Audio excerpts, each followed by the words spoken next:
Hi, welcome to Sessions with Adit. Today I have a special guest who is a dear friend of mine, Miss Lynnea. Woo woo! Give it up.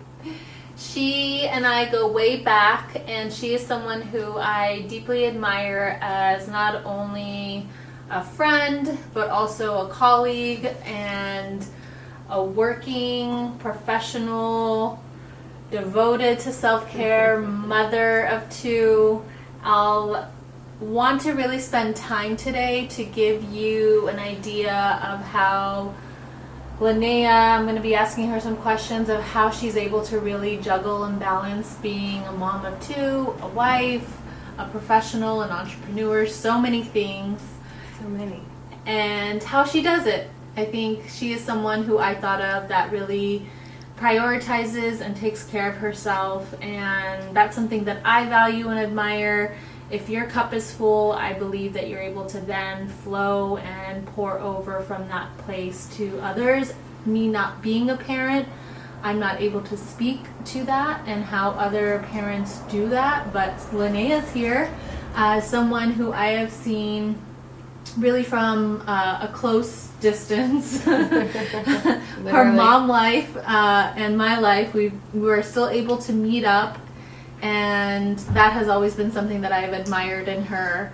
And so we'll get right to it. I'll be asking some questions. Hopefully this will help you as a working professional parent and being able to prioritize your self-care, and maybe getting some tips and advice from Lynnea on how she does it. So without further ado, ready?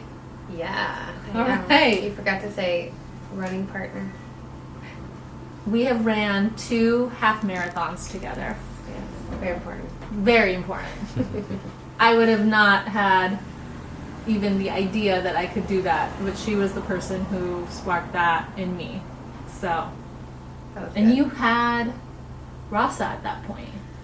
The first time, I don't know if I did, but That I was know 2013. I had. No, I didn't. I didn't have them. But when we did the second half marathon, I had 2 of them. Right. This last year in March, we ran another half marathon. You had 2 babies by then. Yes. Yes. I did not run with them in tow, like the famous dad, but they were watching. So, the first question, Lynnea, is how do you conceptualize self-care as a parent, as a wife, as a professional? Maybe give us a little bit of like your definition of self-care in general. I would say my definition has shifted since becoming like a mom, and then a mom of 2, because you literally have no time to yourself, 0. But it's always been a priority for me. So I'm married too, so I'm not a single mom, so that helps. And I think over communicating with my partner, my husband, around like that I need that in my life in order to be like mentally stable is like a big part of it. It's like always kind of looking ahead and seeing like where can I carve out time in my schedule to do what, in my opinion, is self-care. And for me, that's working out, spending time with friends, eating food, and just doing things that like I did before I had kids, because I feel like before I had children I loved my life, and I still do, but it just like I want to like encapsulate my life beforehand and like not let any of that go, but it's just like at a lesser proportion. So I try to like plug that in when I can, and like having agreements with my partner around that I need that and it's important, it's a priority, and having him support it is like, I would say, one of the foundational pieces of doing that on a semi-regular basis. What are some of the challenges that you have faced in like all the things that you named that are really important to you? Meeting up with friends, getting a workout in, eating good food, communicating with your partner around your need for self-care, and being there for your family, like all those different parts of you. Where have you found the most challenge in getting your self-care needs met, and how have you worked through that time period, and what does that look like in your life? I think that, so when you have one kid, it's crazy because you're like, oh my God, I just had a baby, like my body. And then, but you have one kid, and like hopefully you have like a support system. And so after I had my son, Rasa, I remember I worked out every day. Like on my patio, I would go for these walks around Lake Merritt, Oakland, California, for the viewers out there.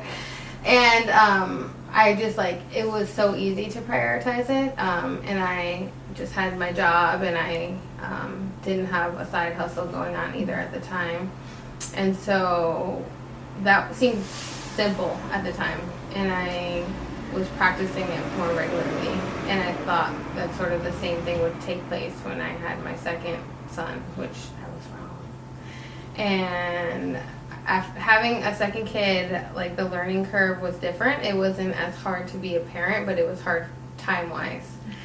And I just, whether it was like lack of motivation, which I think it was lack of motivation paired with like literally less time because you have like a little baby and you have like this other crazy child running around. And then you have two working parents, and we both want to get our self-care needs in. And so I think the challenge was in the beginning, me like pushing it to the wayside because I wasn't sure how to manage my time yet. And also I don't think I had to over communicate with my partner as much because we were used to like this other way of life where we just kind of like, it was easier because there was just more time, and we didn't have to take care of two kids. And also at the time I wasn't working as like vigorously towards my licensure. So I was also, I don't remember when. Yeah, I think throughout my pregnancy, I was like taking my LCSW test and also, the law and ethics piece. So I was studying along the way. So it was just like, how do I find the time when I actually have less of it? And so it just required more like intentionality around like what is really important for me to feel good and well and like balanced. But I think that's been a journey because I think that I stumbled, and I just had to like reflect on if I like how I felt, and like if I'm not liking how I feel, then like what do I need to do to change it, which is a hard thing to like have this change talk when there's such little room for change. When you're like, I literally have to go home from work, take care of these two kids, and my partner's gonna get home, and then I have to cook dinner, and feeling. I just changed my thinking around feeling guilty for taking that time too. And I've talked to like other moms around, like I have to rush home because, my husband is like alone with the kids, God forbid. And so like really embracing, like I consider myself a feminist. And so like, why am I also feeling lightweight guilty around like having my husband spend more time with the children when I by default would do that all the time? So kind of training myself to give myself more permission to feel okay with knowing that I would totally be there if he wanted to go, go to the gym or go play music or whatever. So I think to answer your question, the challenge was like, how do I maximize the time when I actually literally have less of it now? And then on top of it, I'm real talk right now, like, when do I have like grown-up sexy time with my husband too? Like, yes, I want to get my self-care in, but then like, how do I foster my relationship and spend time with my children and then work towards like my professional goals? And I think that all together in itself is a challenge. And I think working through it means constantly reevaluating like if it's working, like what I'm doing day to day, and like the goals that I've set for like short and long term, like are those really like what I want to have to be working towards? And just regularly kind of having a conversation with myself around like, is this working? And then am I happy with what's happening right now? That's a lot. No, that's great. So in thinking about like your journey, you have two boys. Yes. Ages 1.5 almost. Like, he's 16 months for the moms out there, the months. And my Rasa is 4. So 1 and 4. So you've been on this journey for about 4 years.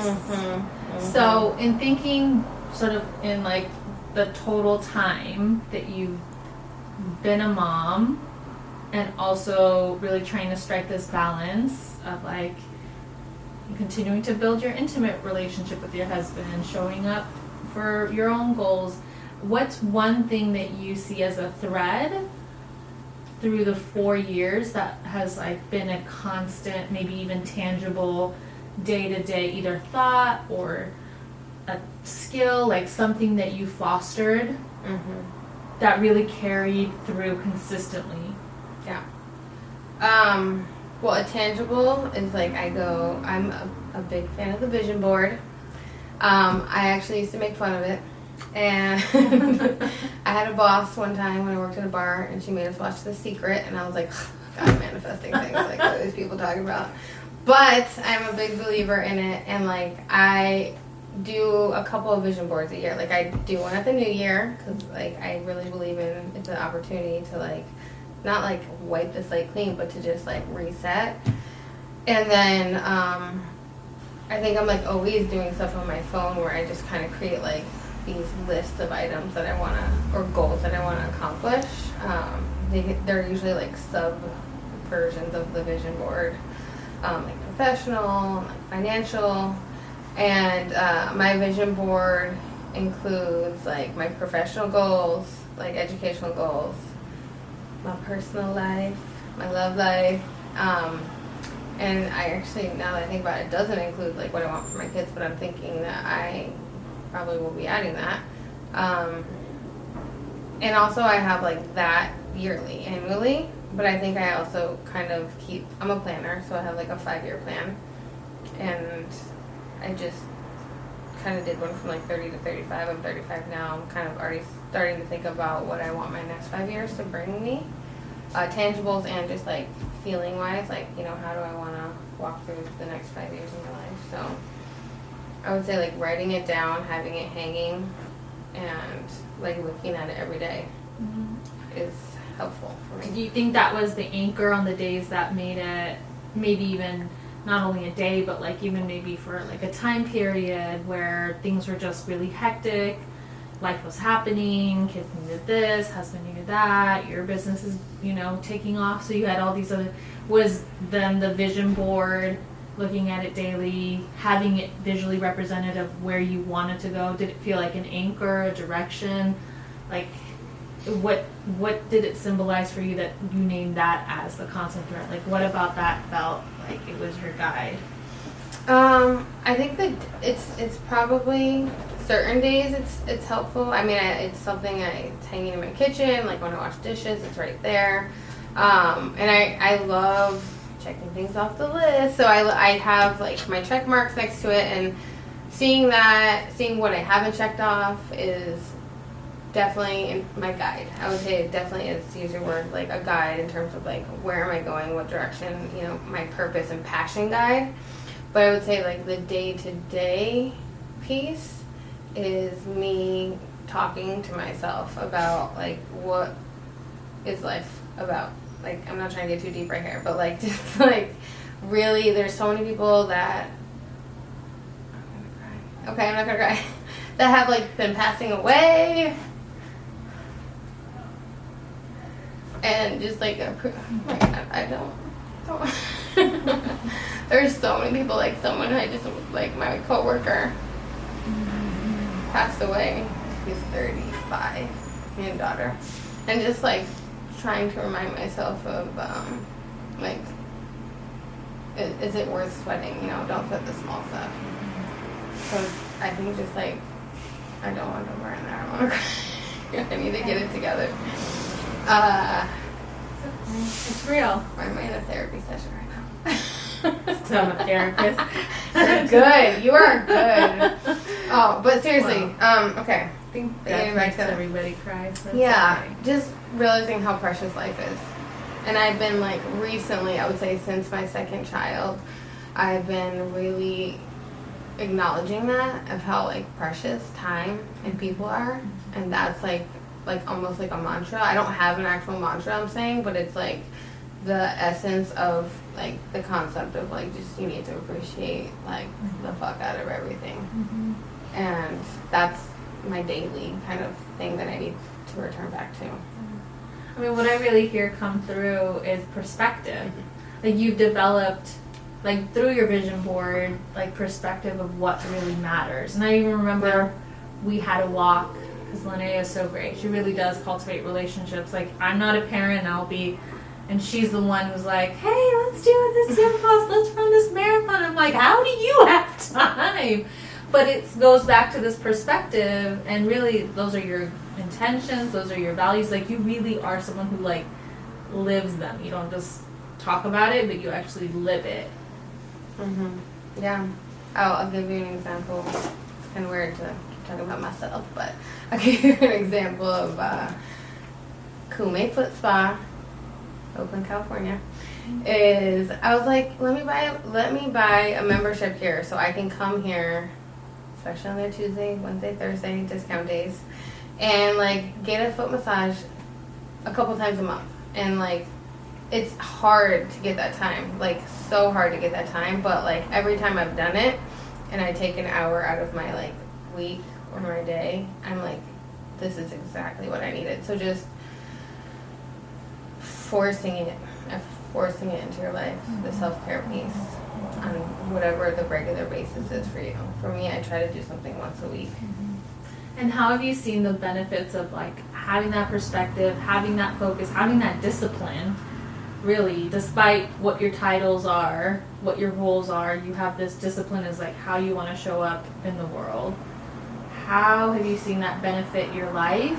And then how have you seen it benefit the people that are like closest to you? So your family, your friends, anybody else that your coworkers. How have you seen that affect you and them in a like beneficial ways? I think because I try to regularly practice the self-care piece, that when I fall off or when I'm like not doing it or missing it for a couple weeks, like I notice myself, my mood, and just like my mental health. And so like on the flip side, almost like I feel like I know how to like, I know what I need because I do it for the most part frequently, but like when I have off days or whatever, or off weeks, then I know exactly what I need to like get back into. And it's just about like, okay, this is the medicine that I need. And it just like, I've let it fall to the wayside for a few weeks. So I think the benefit of that is I've learned what I need when I need it. I've learned to tap into it. And I think life is crazy, and there's any routine you have is not going to stay that way forever. And so just knowing when it's time to tap back into the self-care or whatever it is that I'm trying to be consistent in. I think I've really promoted it in my relationship too. I, want my husband to go out once a week and play music with his friends, and like that means I'm gonna be a crazy like single mom for like 5 hours at night, but I want to do that because I think it benefits him too, and we both kind of have this agreement that we want to support each other in that way, and like support each other's, whether it's the passion or just the mental health piece of really staying in touch with what makes us happy as individuals. So I would say that is the benefit. I think it helps our relationship to have like these pockets of passion that we can dip into. Like greatly helps it. Because if not, I notice we're like, it's not good. You have that with like intimacy, that also is a whole nother conversation that we could talk about for a long time. But like I think those two balls, I don't like to say juggling because I feel like that alludes to like you're at any point it's gonna like fly off, the ball's gonna like go away, but like balancing more so, balancing those two things in the relationship helps that. And I think it's like reciprocal, because if the relationship is feeling good and balanced, and like you as an individual hopefully are feeling that way too. I think that's one of the biggest benefits for me. Is like, because it's like, I don't know how you are married to one person forever like, and happy that whole time, but you know, you're not obviously happy the whole time, but there's issues, everyone has issues. And then also, like, you know, growing and like fostering these like young children into like responsible, amazing humans, and like fulfilling your own like professional goals and needs and wants. It's definitely like a lot of like balance checking. Now give us some like behind the scenes, whatever you're comfortable with, obviously on camera with anyone having access to watch. But what have been some of like the behind the scenes people don't talk about, might be helpful to talk about, because I promote and I believe in the more we expose how we're all just human, I think that it creates this less, especially now with technology. Mm-hmm. My hope is that like people can feel connected to your story because they see themselves in part of your story and it could help them in some way. But like, what's one thing that you could share that's like the reality of everything that like comes with how you've been living your life, having all these exciting, you know, times where you're, you know, got married, you have kids, right? It's like you bought a home, you're an entrepreneur, you have a really great job, like you got your master's, you have like, you know, it looks on paper, looks so great. It's like the dream. Yeah. And you're also human, and there's, I imagine, like, what's one thing that you could share that's a reality for what might many other people who might be also in a similar, like, on paper look, that can make them feel like less alone and like expose something, and really just to expose it, to just say like, hey, this is okay, like this is reality of like what comes with being a parent. I think we just like put this like polish on life and we slap all these accomplishments and and then we show the world this like, right, with social media, this like filtered lens of look at all the beautiful, and then the camera goes off and then other people feel like their life sucks because they have shitty things happening. And so what is one thing that you're comfortable on camera sharing, that you have all these amazing things, and not to take any of that away, but what's a reality also that's a hard truth, that is maybe your truth, your family's truth and experience, that I would imagine is also maybe shared with a lot of other people too, who might be in similar life sort of like experiences as you right now. That was a lot. Did that make sense? Yeah, like what's real talk? Real talk, like pull back the curtain. One thing that is like, this is it too. Like this happens too, and don't feel alone or isolated in the pursuit of buying a home, in the pursuit of starting a family, in the pursuit of like getting married, in the pursuit of like starting your own business. Like those are all things that you have done and are doing. And along the way, like one thing that is also just like the reality of the difficulty that's maybe more of like a mental or emotional weight of it. So many, only one, okay. I'll get more than one.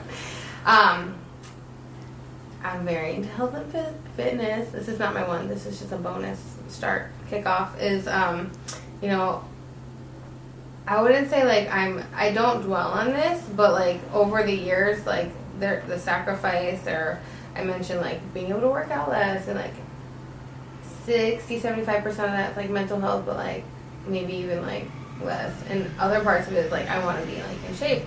So like having 2 kids and like trying to achieve all these goals is like something has to take the back burner sometimes, or they have to reduce something, you know. And so gaining weight, fun. So like I have to just love myself and accept where I'm at and continue moving forward and working on things. But I think that can be really hard. I think every mom I know is kind of like, dang, our pre-baby bodies are just a little bit different than they are now. and like not beating yourself up about it. But that's a struggle for like, you know, you meet your partner looking a certain way, and like we can't lie, but like physical attraction is real, like it's a real thing. And so I think that's something that a lot of people I know, and even if I think it's all perspective too, like you could be like, if you were 100 pounds and now you're like 120, or if like whether you were like 250 and now you're 300, like whatever it is in your world. But that can be a challenge too, because you're giving a lot of yourself to the other parts of your life, like, you know, whether it's like taking care of children is like extremely laborious. Like I joke that it's like my second shift. When I get home, I like clock in, and I clocked in today, and my 1-year-old came up to me with like hella Cheetos in his hand, and I'm wearing all black, and I'm like, I'm just gonna hug you right now, even though you're getting Cheetos on me and I have to go. So I think, yeah, I don't know what do you to put that into words, but I don't want to just name it as weight loss. I think that it's this overall feeling of being less in control, which I think was particularly hard for me because I like to be in control. And with children, you know, I can control to a certain extent, like me working towards these professional goals. But like having kids, you have to be super flexible, and like they get sick and you have to cancel your plans, or you have to like rush home from work, or you know, they take up all your time and they scream and cry when you're on a conference call, and or even just trying to talk to your mom on the phone. And so a challenge is like you have to just kind of let go of some of the control, and I think that can be hard. But there was another. That wasn't my one though. That's a good one. Letting go of control. I can see how that in any, whether it's different like, realms, yeah, in so many ways can just feel like so challenging, because you want to feel in control, you want certainty as a human being, and the need for that to come through, and then it doesn't. It manifests in all these ways that can weigh on your mental health. Right, yeah.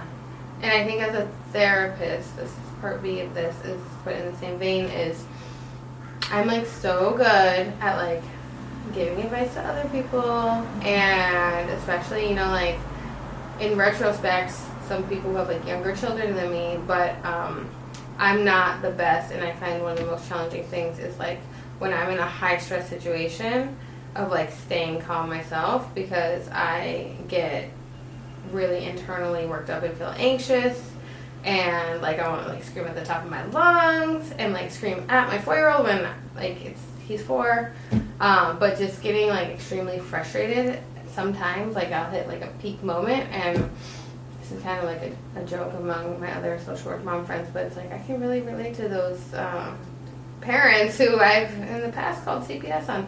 Just I would never actually hurt my own child or hit my child, but you can really empathize with how frustrating it can be to love someone and try and do the best for them, but they're just developmentally they're a baby. So, but it's just you get so caught up in the moment, and then if you have other things going on, like I'm trying to cook, and like I needed to answer work emails, and like I know you're throwing a tantrum because you like want to put a pair of pants on, it's 100 degrees, like getting worked up in the moment happens a lot for me, and so that's a challenge, because I have to like de-escalate myself and go back to like that premise I was telling you about, that I just like, why am I sweating with this? But yet at the same time I'm feeling really frustrated by this, and so it's like very dialectical. So to wrap it all up, if there was one thing, one advice, one tip, one take-away message that anyone watching can really take, like what would be your message to anyone that's watching? What would you want to leave everybody with? I would say make time for the things that make you the most happiest, and appreciate that time that you have in doing those things.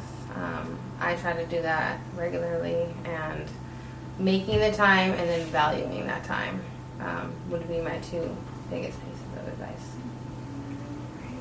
Well, thank you so much, friend. Oh, Thank you. I really appreciate you Love doing you. this. And I love you too. And I hope that you really found something that you can, even just like one thing to take with you on the importance of self-care. It doesn't matter your title, your role, that I couldn't speak to that as I'm not a parent. And so it was important to bring someone that I know who strives to really work on her self-care plan. And I've seen the effects on it in like your parenting. Like we've gone on walks together. They're quick, but they're so sweet. And I can see how she is with her kids and how they respond with her. And it's just, I can see it in those little interactions.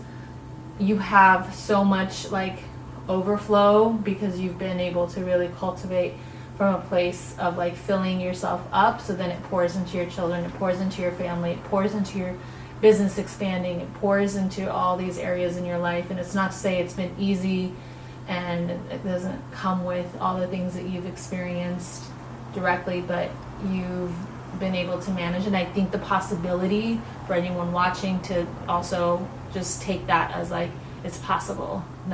It's not impossible to be a parent or a working professional or a married or a homeowner. Like you're all these things, and you've really made it possible to still take care of yourself in the end. So thank you for watching, and I hope you take a moment to breathe and have a wonderful rest of your day. Thank you for watching.